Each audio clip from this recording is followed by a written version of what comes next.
Il y a certaines femmes qui sont juste faites pour être des plans que. Il y a d'autres femmes aussi qui sont faites pour du mariage. Certaines femmes sont juste faites pour rester dans la maison. Je sais que ça pique. Je sais que ce n'est pas beau à entendre. Je sais que c'est touchant. Mais sinon, c'est leur place. Elles sont faites juste pour être des maîtresses. Il y a maintenant aussi d'autres femmes qui sont faites pour être épousées, pour être présentées. Parce que ici, nous sommes en train de parler de la femme de ta vie. Ça, c'est une question de femme de ta vie. Bon, celle qui va finir tout le restant de ta vie avec toi, celle qui sera là avec toi, celle qui va rester avec toi pour toute ta vie. Donc, comme de nos jours en 2026, ce n'est pas possible. Mais sinon, je vais te donner les trois caractéristiques d'une femme, une mauvaise femme pour toi.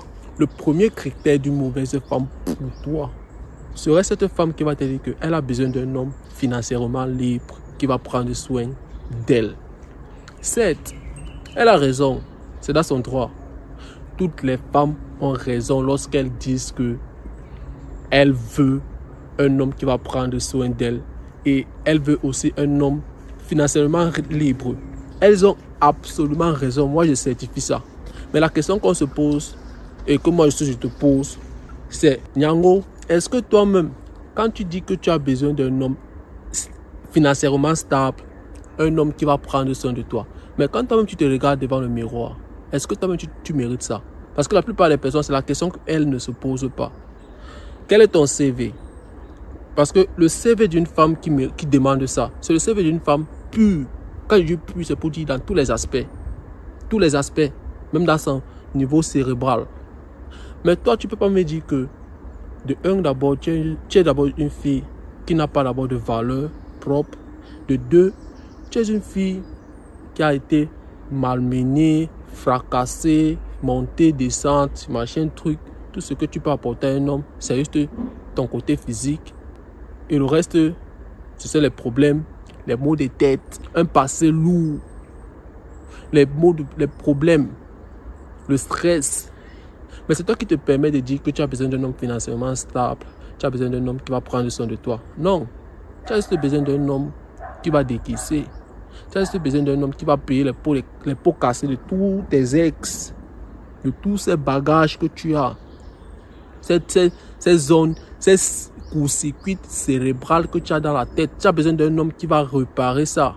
Tu as besoin d'un homme qui va s'occuper des pots cassés, de ce que lui-même, il ne connaît même pas de personne même qui a été à la cause de tout ça.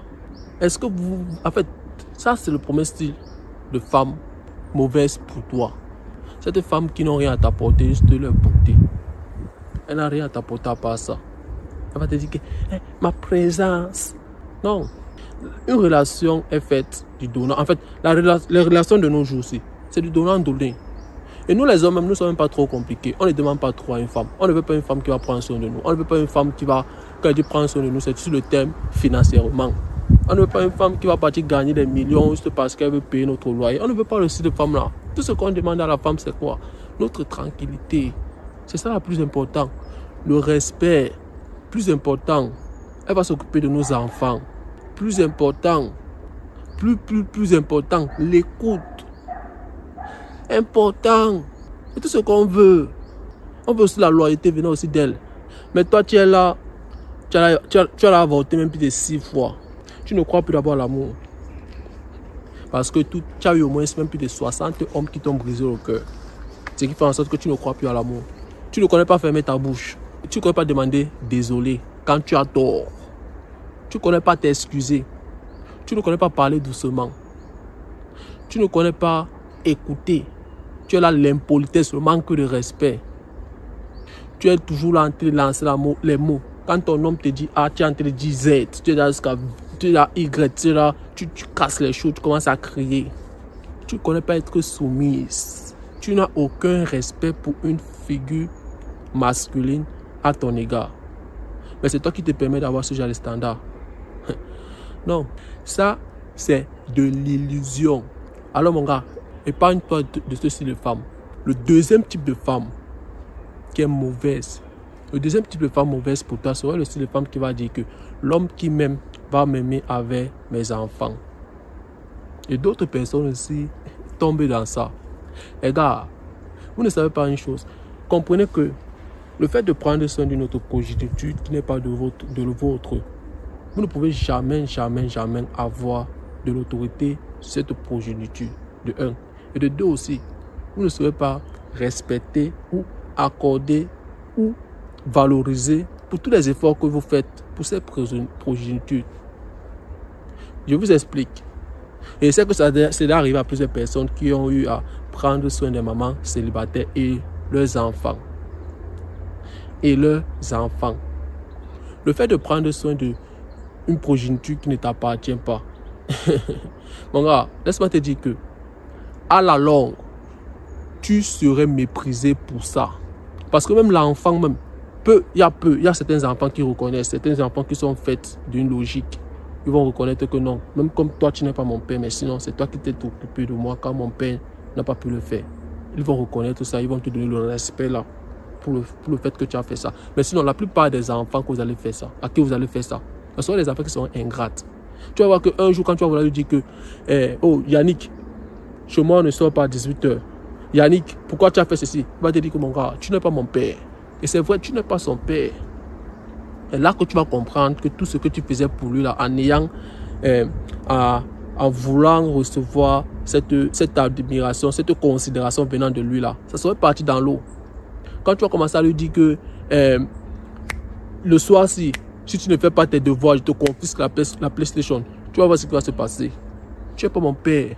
Pourquoi tu me parles comme ça? Machin, d'autres même vont vouloir même bagarrer avec vous. Alors les gars, arrêtez de faire ça. Et laisse-moi aussi te dire aussi que la femme même là-bas, elle s'en fout du fait que tu as pris soin de son enfant ou pas. Elle s'en fout de ça. Parce que le jour que tu vas vouloir mettre main sur lui-même, cette première fois, tu vas taper, tum, tum. Elle va rester, elle va dire que il a déjà compris, il a compris. Troisième fois, tum, tum. Il a compris, il a compris. Et comme c'était un être émotionnel, un jour, quand elle serait peut-être dans ses crises, et que peut-être l'enfant a fait quelque chose qui n'est pas bon, tu vas venir commencer à lui donner tum, tum. Elle-même, elle va te faire comprendre ça. Que toi, tu n'es pas son père. Pourquoi tu mets main sur lui? Arrête de mettre main sur lui. Elle va te faire comprendre ça. Les femmes sont émotionnelles. Elle s'en fout. Elle va s'en foutre du fait que c'est toi qui as pris soin de cet enfant. Elle va s'en foutre du fait que c'est toi qui as acheté ses études, toi qui as payé ses études durant tout le restant du temps que vous avez passé ensemble. Elle va s'en foutre de tout ça. Elle va te sortir ça sur le visage. Elle va te dire carrément que tu n'es pas son père. Et tu n'es pas son père.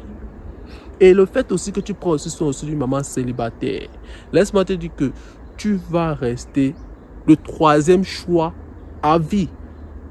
Troisième choix à vie. Ce qui veut dire quoi? Le premier choix était ce connard qui a mis le ballon d'or et il a tapé le coup franc. Le deuxième choix, c'est ce connard qui est né, qui est son fils, qui va te manquer le respect à la longue. Et le troisième choix, c'est toi. Parce que tu ne vas jamais passer avant son enfant. Et tu vas aussi jamais passer avant son mari. Si tu ne crois pas ça, laisse-moi te dire que le jour que tu auras une embrouille, par exemple, avec son mari, le père de son enfant, et que tu vas vouloir taper le père de son enfant, qui va vouloir mourir, c'est là où tu vas comprendre. Tu vas voir ce qui va se passer. Laisse-le, voyou. Je sais qu'il est comme ça, c'est le père de mon enfant. Laisse-le. Les gars, arrêtez ça. Ce n'est pas votre responsabilité si c'est que elle a eu un enfant avec un irresponsable. Ou alors peut-être un homme. Les gars, ce n'est pas votre faute. Arrêtez de vouloir sauver les mamans célibataires.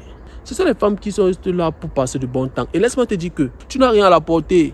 Tout ce qui lui préoccupe, c'est son enfant. Son enfant serait toujours au-dessus de toi. Elle va s'en foutre de tout ce que... Si elle s'aperçoit que le voisin d'à côté prend soin d'elle et son enfant plus que toi, elle va te déclasser pour partir voir le voisin d'à côté sans avoir aucun remords par rapport à tout ce que tu as fait pour elle durant le passé. Jamais. Elle s'en fout de tout ça. Tu serais le troisième choix à vie, comme je t'ai expliqué. Le troisième choix à vie, même pas le deuxième. Parce que même déjà à la position 2 là, ce n'est pas trop favorable parce que tu es censé être son premier choix. Tu es censé être son premier choix. Laissez les mamans célibataires se poser entre eux. Maman célibataire, papa célibataire. Ils se posent entre elles. Ça se comprend.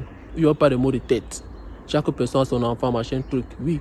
Mais je ne suis pas aussi en train de dire que lorsque une femme a déjà un enfant, Elle ne peut plus trouver un bon homme ou alors un homme qui peut prendre soin d'elle et sa progéniture, machin, tout. Elle peut le faire. Mais il va falloir qu'elle fasse beaucoup d'efforts. Parce qu'elle est déjà handicapée de base. Dans le dating market, elle est handicapée parce qu'un homme qui a de la valeur, un homme qui a de l'argent, un homme qui a un haut statut, il a des options. Il a l'opportunité et il a aussi le choix de prendre une petite fille innocente. Quand je dis innocente, avant que vous ne veniez crier dans mes vidéos pour dire il a qu'à dire, il veut mettre cette fille à son emprise. Ah, lui c'est un minoji, un manipulateur, un pervers narcissique. Ah. Non, calmez-vous les Nyango, calmez-vous, laissez-moi m'expliquer. Il a l'opportunité de prendre une fille jeune. Jeune, là maintenant vous avez compris, non? Une fille jeune qui va pouvoir lui donner des bons progénitures. Une fille qui est encore bien fertile. Est-ce qu'il va épouser une fille qui a épuisé de la vie, qui ne croit plus à l'amour parce que son premier mec, le père de son enfant, il est largué, il a fui, de telle sorte que tous les hommes qui vont venir à son égard seront aussi des hommes irresponsables parce qu'elle ne croit plus à l'amour. Si déjà son premier mec a brisé son cœur, c'est pour dire que dans sa tête, tous les hommes seront aussi comme ça. Mais laissez-moi aussi vous dire une chose, les filles. Lorsque vous êtes handicapé de telle sorte, il faut savoir que vous avez encore beaucoup à donner à un homme. Beaucoup. Ça, c'est notre sujet de la vidéo. Si c'est que vous voulez qu'on en parle, ça, dites-moi en commentaire. Ou un peu. Mais ce que je dois vous dire, ce que je voulais vous faire comprendre, c'est que vous avez beaucoup à faire. Ou un peu non. Et grâce à ce que vous allez faire là, c'est ça qui va faire en sorte que un homme va accepter d'être avec vous sans se poser des questions parce que l'homme n'est même pas trop compliqué. L'homme n'est pas compliqué. Nous, les hommes, ne sommes pas compliqués. Oui, nous ne sommes pas compliqués, nous sommes trop simples. Le troisième et dernier critère d'une mauvaise femme, c'est une femme qui dit que l'homme qui l'aime doit l'accepter telle qu'elle est. Tu n'as pas besoin de me changer. C'est comme ça que je suis. Si tu ne m'aimes pas comme ça, tu peux partir. Bro, la femme, nous d'abord, on sait que nous ne sommes pas parfaites. Moi-même qui te parle ici, je ne suis pas parfaite. Elle aussi, elle ne serait pas aussi parfaite. Bon, si déjà elle a du mal à accepter d'abord le fait qu'elle n'est pas parfaite à 100%. Mon gars, tu vas perdre ton temps avec tout ce que tu vas lui dire là. Ah, je veux plus que tu portes les mini-jupes. Est-ce que tu sais que le fait que tu portes les mini-jupes là, ça ne me représente pas? Ça fait de toi une fille qui n'est pas sérieuse. Et moi, je suis un homme sérieux. Et je ne veux pas que tu fasses ça parce que tu es ma femme. Toi, tu n'as pas besoin de me dire ce que je dois faire ici là. Tu sais ça? Hey, regarde, je vais te dire quelque chose. Le jour que tu vas encore me parler comme ça là, moi je pars. Hey! Et toi, tu acceptes ça, bro? Tu acceptes ça? Une femme qui ne veut pas changer pour te plaire. Une femme qui ne veut pas faire des choses pour te faire plaisir. Il faut comprendre qu'elle s'en bat les steps de toi. Certes, c'est difficile d'admettre ça. Mais ça, c'est la réalité. Elle s'en bat les steps de toi. Parce que la femme, lorsqu'elle est attirée par toi, qu'est-ce qu'elle va vouloir faire? Elle va vouloir te séduire. Elle va faire quoi? Elle va vouloir te plaire. Elle va vouloir quoi? Elle va vouloir ta validation. Mais le fait maintenant d'accepter le fait qu'elle n'est pas parfaite et de travailler sur ça pour que ça puisse être favorable ou alors ça puisse être acceptable à ton égard, c'est une forme de... c'est une forme de te montrer, c'est une forme de preuve. C'est une preuve pour te montrer qu'elle tient à toi. Elle est prête à faire certaines choses pour te plaire. Mais celle-là qui te dit que tu dois l'accepter telle qu'elle est. Yango, non. Ça ne se passe pas ainsi. Tu dois venir avec ton impolitesse, ton manque de respect, ton mépris, tes choses, ton trauma. Mais tu veux qu'on t'accepte comme ça? Non, Nyango. Ce n'est pas ton père. C'est ton père qui peut t'accepter comme ça parce que c'est ton père. Mais l'homme qui épouse l'homme de ta vie a le droit de dire que moi je peux te prendre comme ça ou alors je ne peux pas te prendre comme ça. Et ce qui fait en sorte que la plupart de ces femmes-là ont un niveau très élevé, c'est parce qu'elles ont l'illusion des options. Moi j'appelle ça l'illusion. L'illusion. Parce que le fait qu'elles reçoivent les DM tous les soirs là, les messages de ces bolos qui disent est-ce que tu existes vraiment? Dis-moi, est-ce que tu sors vraiment tu sors de quelle planète? Ça fait en sorte qu'elle gonfle les épaules. Le fait qu'elle reçoit des mecs qui veulent toujours faire tout pour elle. Quand elle arrive dans un supermarché comme ça, elle voit les hommes qui sont prêts à vouloir acheter ces choses sans qu'elle ne dépense, vouloir l'aider à faire le shopping. Les hommes qui veulent tout porter son sac, l'aider à porter son sac, les choses comme ça là. Elle se prend des ailes, elle pense qu'elle a des options. Elle pense que ces hommes seront là pour du sérieux. Non, Nyango, ils sont juste là parce qu'ils cherchent une petite faille pour entrer, pour mettre ça dedans. Pour mettre ça dedans. Toutes ces options que tu vois sur les réseaux sociaux là, ces messages que tu reçois, les machins, ces DM là, 98%, pour ne pas dire 100%, pour que tu commences à t'enflammer ici là. 98% de ces gars cherchent juste à te briser le corps. Peut-être après on va voir si c'est que on peut faire du sérieux. Et si c'est que après maintenant ça rend compte que tu as ce caractère là. Un homme qui même doit m'accepter tel que je suis. Il ne doit pas chercher à me changer. Ils vont prendre le coup franc. C'est le coup franc qu'ils vont taper. Ils vont seulement partir. Parce qu'ils vont comprendre que non, ça ne vaut pas la peine. Alors lorsque tu t'aperçois que ta femme, celle avec qui tu deals, celle même que tu as mariée, te dit que tu dois l'accepter telle qu'elle est. Tu ne dois pas chercher à lui changer. Et que tu t'aperçois que, mais Nyango ne connaît pas faire la cuisine. Nyango s'habille de manière provocante quand elle sort pour partir faire ses machins qu'elle n'a pas fait dehors là. Nyango ne me respecte pas. Nyango elle a écrit partout, elle fait des choses, machin, truc. Mais elle te demande de l'accepter telle qu'elle est. Bro.